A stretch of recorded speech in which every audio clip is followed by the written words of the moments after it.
On a Thursday morning in April 1936, a 1934 Ford V-8 Tudor Sedan sat dead on the shoulder of Route 66 in the Texas Panhandle. Hood up. To the southwest, the sky had turned the color of rust. Behind the sedan, a 14-foot homemade wooden trailer leaned on a flat rear tire, listing toward the roadside ditch.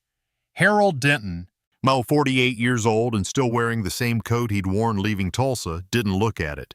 His wife Ruth sat in the Ford's passenger seat, hands folded in her lap, not moving. They had $11 left. They'd been on Route 66 for 9 days, and the dust wall behind them was moving fast.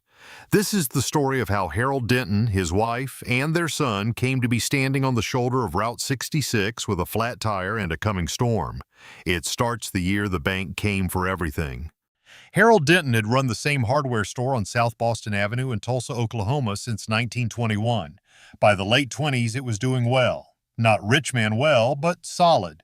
He owned his building. He owned his house.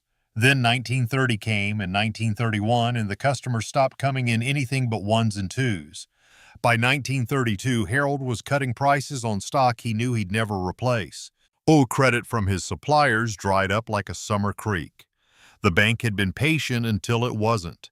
In the autumn of 1935, a letter arrived stating that the note on the building and the mortgage on the house were both in default. Harold had 30 days. That November, Harold found a copy of Popular Mechanics with a 3-page spread on building your own travel trailer. He read it twice that night and twice more the following morning, then drove to the lumber yard.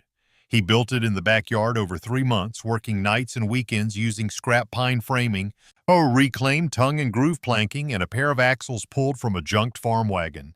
Ruth never said it wouldn't work. The finished trailer measured 14 feet from tongue to tail, its walls 5/8-inch pine sealed at the seams with canvas and linseed oil. It smelled like a hardware store because in a way it was the last one he'd own. Ruth packed what mattered into the Ford's back seat, a cast-iron skillet, 2 quilts, the family Bible, and a photograph of her mother. Tommy, 16, sat on top of a folded blanket and didn't speak. They left Tulsa on April 14, 1936, a Tuesday, before dawn, before the neighbors were up. The Ford's flathead V8 added 221 cubic inches, 85 horsepower, pulled the trailer without complaint off South Boston Avenue and west toward nothing certain. If you want to see where Harold, Ruth, Tommy, and that 14-foot pine trailer end up from here, here's what I ask. See that subscribe button? It's our exchange, your way of saying this story reached you. Hit subscribe if it did. Drop a like if it moved you, and tell us in the comments what this road means to you. It helps us keep telling stories like this. Back to Harold and the trailer. The first day out of Tulsa, they made it to Sapulpa, then Kellyville, then Bristow. Route 66 was gravel and stretches, the trailer rocking hard on the axle joints. But Harold could hear the pine joists flexing behind him. They weren't alone. Route 66 through Oklahoma in the spring of 1936 was thick with families just like theirs. Overloaded cars, bedrolls lashed to running boards, children watching from back windows, faces set hard against the distance ahead. They pulled off at dusk near Clinton, Oklahoma, and ate cold cornbread Ruth had packed in a flour sack. The trailer was cramped, 3 cots and a cast-iron stove Harold had bolted to one wall. But it held. Gas was 11 cents a gallon in Elk City. Harold filled the tank and checked the trailer hitch for the 4th time that day. A man at the pump watched the wooden trailer and said nothing. His eyes said enough. They crossed into Texas near Shamrock on the 3rd day, and the landscape shifted. The sky grew bigger. The grass gave out.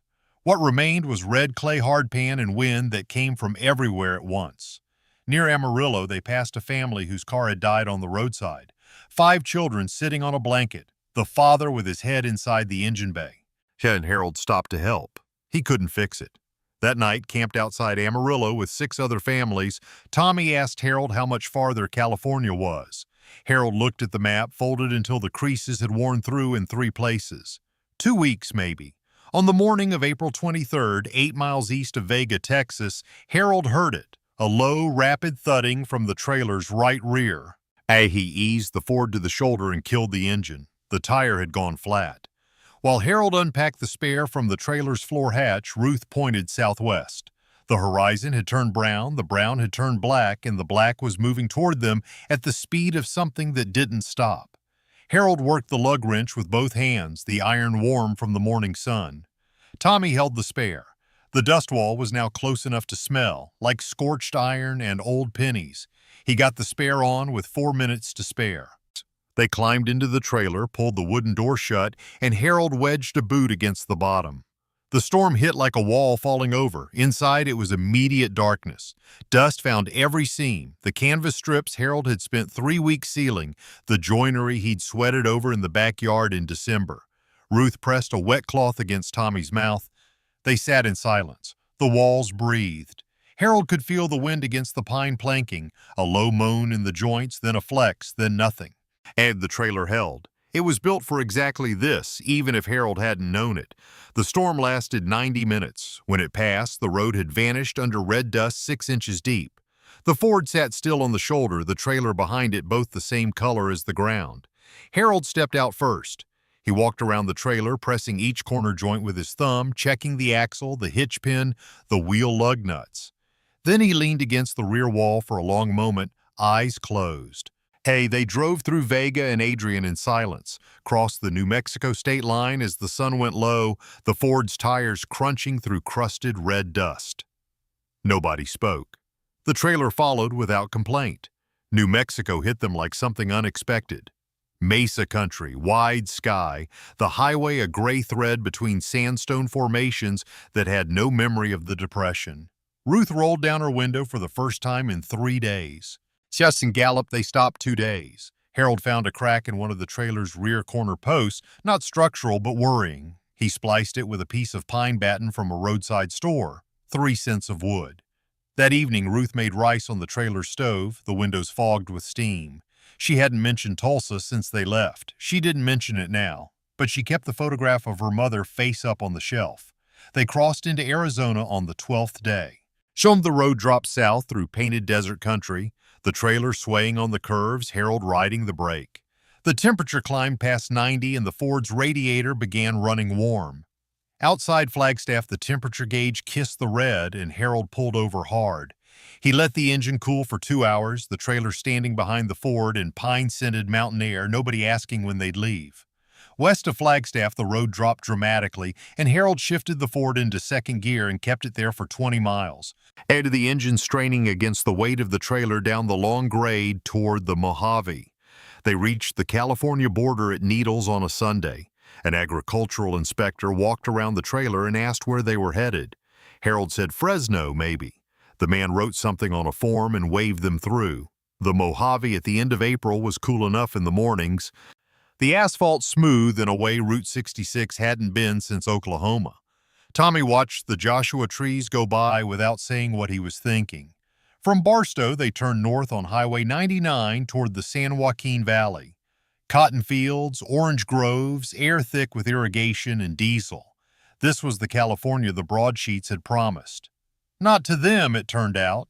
Outside Bakersfield, they found a federal migrant camp on a dirt road off the main highway. They were told to pull the trailer in, park on the grass, and register in the morning. 40 other families were already there. Most families at the camp slept in their cars or in canvas tents strung between fence posts. The Dentons had 4 walls and a door. They had a stove. Nobody said anything directly, but people noticed. On the 3rd morning, Harold walked to the growers' hiring post and got himself and Tommy on a cotton crew at 65 cents per 100 pounds. It wasn't hardware, it wasn't South Boston Avenue. He picked until his hands bled. Ruth found work taking in laundry from 3 other families in the camp, washing clothes by hand and stringing them on the trailer's side rails to dry. She charged 15 cents a bundle. She worked every morning without being asked. Tommy turned 17 that summer in the cotton camp outside Bakersfield. He picked alongside grown men who'd lost more than he could measure. He'd stopped talking about Tulsa somewhere in New Mexico and never started again. They lived in the trailer for 2 years and 4 months. Harold caulked it twice, replaced 2 floorboards, reinforced the axle bracket after a bad pothole near Fresno. He kept the popular mechanics plans folded in the kitchen drawer. Over those 2 years, dozens of families moved in and out of the camp around them. Some found steady work and left, others didn't. The trailer became a fixed point in a field that was always shifting. By autumn of 1938, Harold had saved enough to rent a small house in Kingsburg north of the camp. They didn't sell the trailer. Harold parked it behind the house and checked on it every Sunday. The pine box he'd built in a Tulsa backyard from scrap lumber in desperation had carried his family 2,200 miles and held together through a storm that buried a road. It was the best thing he'd ever built. Tommy Denton enlisted in 1941 and came home from the Pacific in 1945 with a Purple Heart and a trade. Engine mechanics learned from every V8 Ford his father had worked on the side of a road. Harold sold the trailer in 1949 to a man in Hanford who wanted it for a deer camp in the Sierras. He got $12 for it. He'd asked for 10. The man had insisted on paying more. The trailer is gone now, somewhere in the Sierra Nevada foothills, dissolved back into wood and iron by a century of weather. But Harold built it with his hands when the bank took everything else, and it was enough. If this story stayed with you, please like and subscribe. Your support helps us keep finding these roads and telling the stories left on them. Tell us in the comments where you're watching from.